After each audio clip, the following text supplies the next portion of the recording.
वसुदेवसुतं देवं कंसचाणूरमर्दनं देवकी परमानंदं कृष्णं वंदे जगद्गुरुम्। नमस्कार दोस्तों, कैसे हैं आप सब। आज हम देखने वाले हैं भगवत गीता के दूसरे अध्याय सांख्य योग के 25वें और 26वें श्लोक को। तो दोस्तों चलिए शुरू करते हैं इन श्लोकों के अर्थ से, फिर हम उनका उच्चारण सीखेंगे। 25वें श्लोक में दोस्तों भगवान श्री कृष्ण हमसे कह रहे हैं, हमें समझा रहे हैं कि यह जो आत्मा है वह अव्यक्त है, मतलब जिसे किसी ने देखा नहीं है, अकल्पनीय है, जिसकी कल्पना नहीं की जा सकती, अपरिवर्तनीय है, जिसमें कोई परिवर्तन नहीं किया जा सकता, और यह अविकारी है, जिसमें कोई भी विकार नहीं है। ऐसा हमारे ऋषि मुनियों ने कहा है। इसीलिए अर्जुन तू शोक मत कर।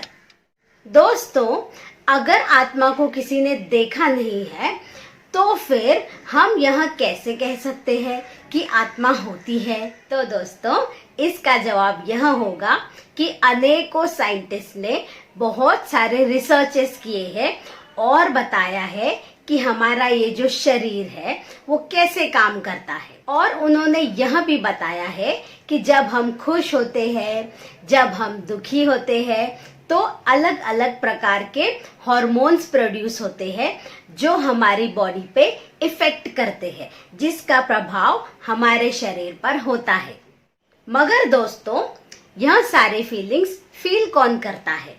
बॉडी का वो कौन सा पार्ट है जो ये सारे फीलिंग्स को फील करता है? तो फिर दोस्तों कुछ लोगों ने कहा कि वो हार्ट है। तो फिर दोस्तों सारे साइंटिस्ट ने हार्ट को खोल के देखा तो वहां पर उन्हें ऐसा कोई भी पार्ट नहीं मिला जो कि ये सारे फीलिंग्स को फील कर सकता है। तो फिर दोस्तों कौन फील करता है ये सब चीजों को? वो हमारी आत्मा है। इस आत्मा को हमारे ऋषि मुनियों ने देखा है और उन्होंने हमें यह तर्क दिए हैं वेदों में, पुराणों में, हर जगह पर।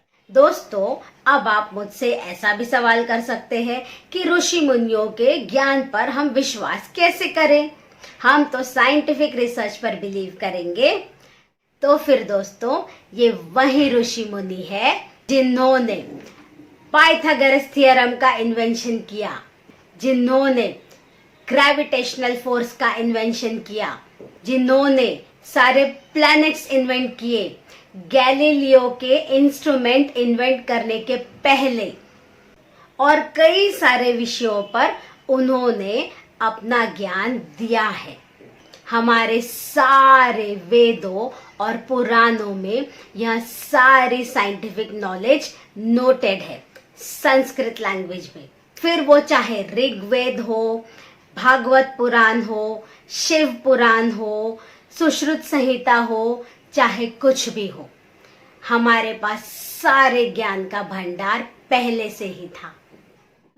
तो दोस्तों ऐसे ऋषि मुनियों पर तो हमें आंख मूंद कर विश्वास करना चाहिए, क्योंकि ये बहुत साइंटिफिकली इवॉल्व्ड लोग थे, हमसे भी कई ज्यादा इंटेलिजेंट और हमसे भी कई ज्यादा क्लेवर।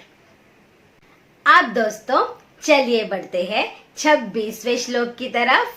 26वें श्लोक में दोस्तों भगवान श्री कृष्ण कहते हैं, अर्जुन इतना सब सुनकर भी यदि तुझे ऐसा लगता है कि आत्मा भी शरीर की तरह पैदा होती है और मर जाती है, तो भी तू शोक करने योग्य नहीं है, तो भी तुझे शोक नहीं करना चाहिए।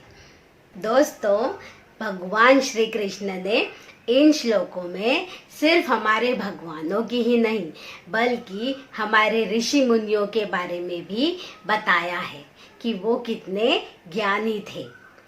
ब्रह्मा जी के बारे में भी दोस्तों कई सारी भ्रांतियां समाज में फैली हुई है, जबकि ब्रह्मा जी हमारे सृष्टि के सबसे ज्ञानी देवता है और उनके बारे में बहुत सी गलत भ्रांतियां फैली हुई है।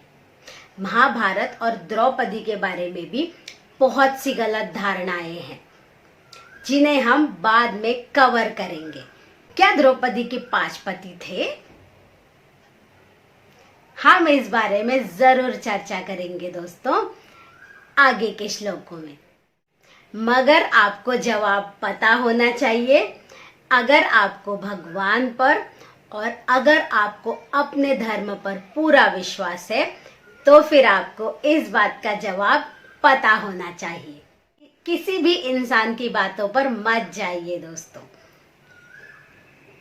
तो दोस्तों चलिए बढ़ते हैं इन श्लोकों के उच्चारण की तरफ।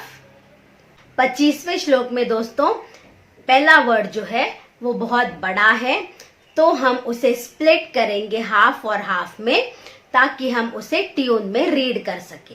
तो हमारा वर्ड यम म के बाद में स्प्लिट हो जाएगा। तो हमारा श्लोक कुछ ऐसा होगा।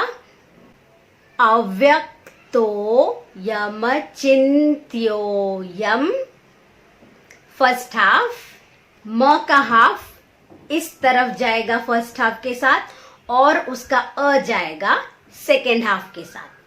अविकार्यो यमुच्यते, फिर से अव्यक्तो यमचिन्त्यो यम, अविकार्यो यमुच्यते।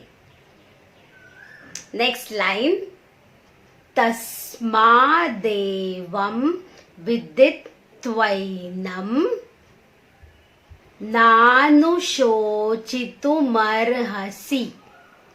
अब चलिए दोस्तों इस श्लोक को कहते हैं ट्यून में 2 बार।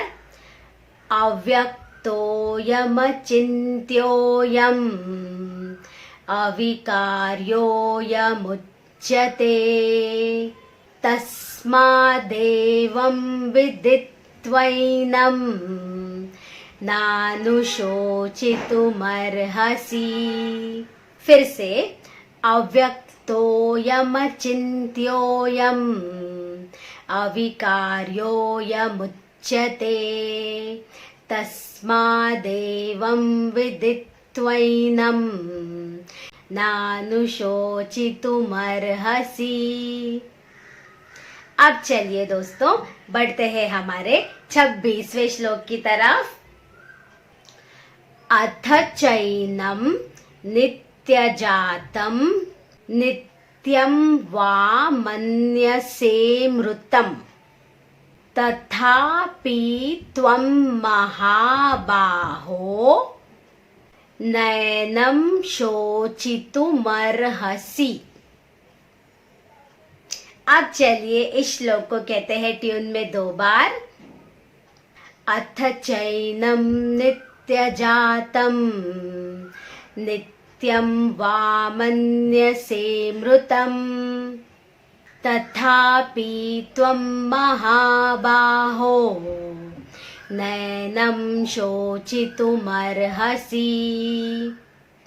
फिर से अथ चैनं नित्यजातं नित्यं वा मन्यसे मृतं, तथापि त्वं महाबाहो नैनं शोचितुमर्हसि।